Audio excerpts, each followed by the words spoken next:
ఇక ఎన్నికల్లో పోరాటం చేసి విజయం సాధించాలని మహేశ్వరం బీఆర్ఎస్ అభ్యర్థి సబిత పిలుపునిచ్చారు. మీర్పేట్ మున్సిపల్ కార్పొరేషన్లో ఏర్పాటు చేసిన సమావేశంలో మంత్రి సబిత పాల్గొన్నారు. ఈ ప్రాంతంలో మంచి కంపెనీలను తీసుకువచ్చి యువతకు ఉపాధి కల్పించడమే తన లక్ష్యమని సబిత అన్నారు. ఎన్ని డబ్బు సంచులు మోసుకొని వచ్చినా గెలుపు తమదేనన్న ధీమాను వ్యక్తం చేశారు సబిత.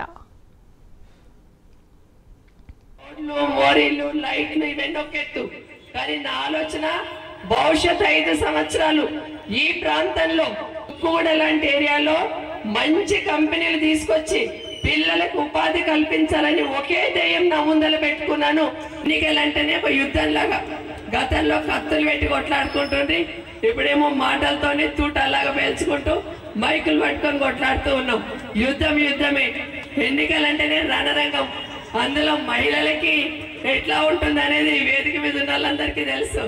బీజేపీ కాంగ్రెస్ వాళ్ళు ఇద్దరు కూడా చక్కగా బిజినెస్ చేసుకొని మంచి డబ్బులు సంపాదించుకొని వర్షం వస్తే ఒక ఆడబిడ్డగా నేను మోకాలు లోతు నీళ్ళల్లో నా వాళ్ళు ఎక్కడున్నారని వెతుక్కుంటూ వెళ్ళాను. కానీ ఈరోజు ఓట్లు అడగడానికి వస్తున్న ఒక నాయకుడు అయితే ట్రాక్టర్ ఎక్కి వర్షం నీళ్ళల్లో వచ్చి బాగున్నారా అని అడిగిపోయి ఉన్నాడు.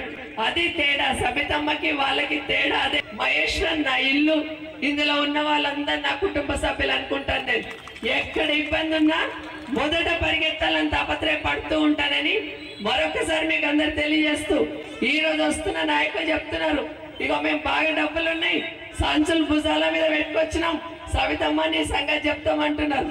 నేనేమంటున్నాను, ఎన్ని సంచులు మోసుకొని మీరు వచ్చినా నాకు ఇంత పెద్ద బలగం ఉంది, దాటు